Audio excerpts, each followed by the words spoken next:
So guys, we talked about different formulas. Today we are going to talk about this formula, which is Sn n by 2 2a plus n minus 1 into d. So this is what we are going to talk about, how this formula came into being. We know we had this other formula which was Sn n by 2a plus L. We know about this thing. This is the last term.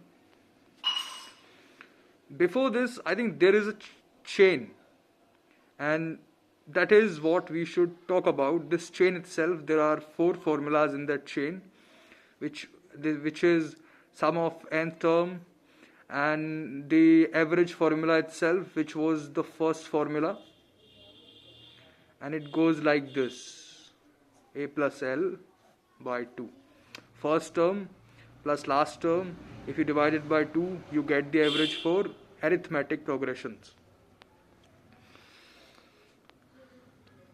Now, Gauss unintentionally used the thing of this formula. How? One day I was talking about when he was asked about the sum from, let's say, 1 to 100. How did he do it? And that too extremely fast, when other guys were thinking like 1 plus 2 plus 3, and they were doing that. How did he do it? He went this way: 1 2 3 4. He went till 50. From 50 he reversed: 51, 52, let's say here it was 49, and then he reversed in a way that he kept writing until it was finished, like 100, 99, 98, 97. If you see, there is something very peculiar here. What is that?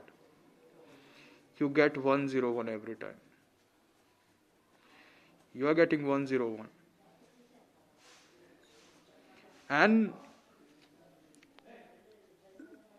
we wrote from 1 to 50. Even below that, the number would be 50, from 51 to 100. From left to right, and then right to left.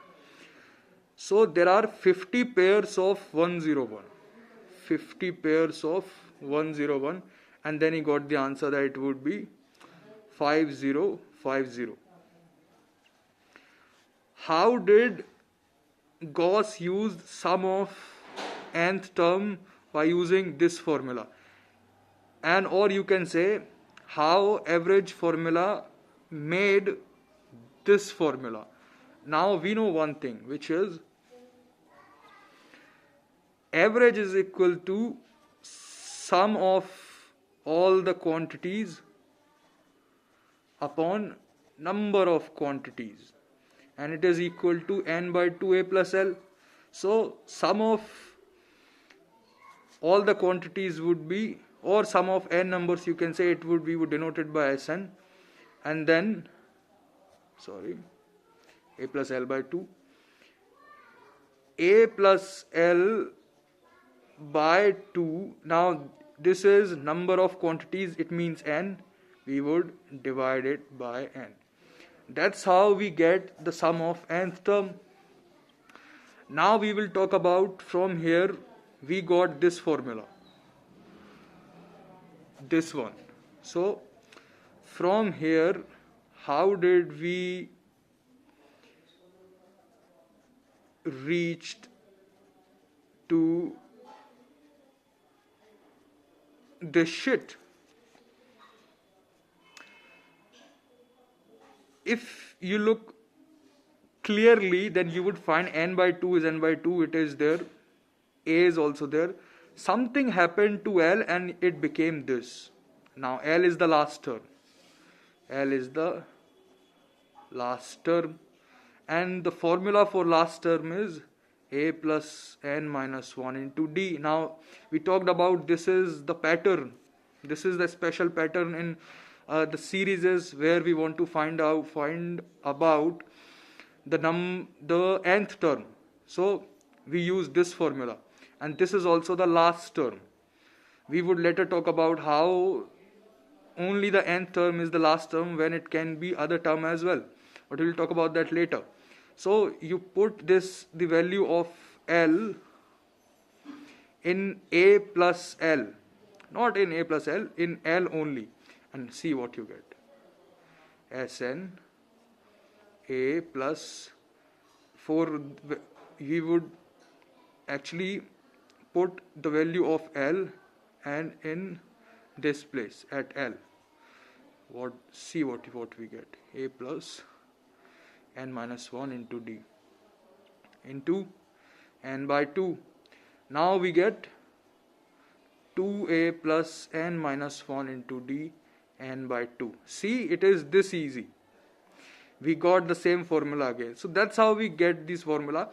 And it is very important to know that all these 4 formulas, 1, 2, 3 and a plus n minus 1 to and a plus n minus 1 into d, all these formulas are related. Tomorrow I would talk about the real life uses of these formulas. How did ancient mathematicians found the pattern? How did they use it? And how were these formulas got the form that we see in today's times? Thanks for watching.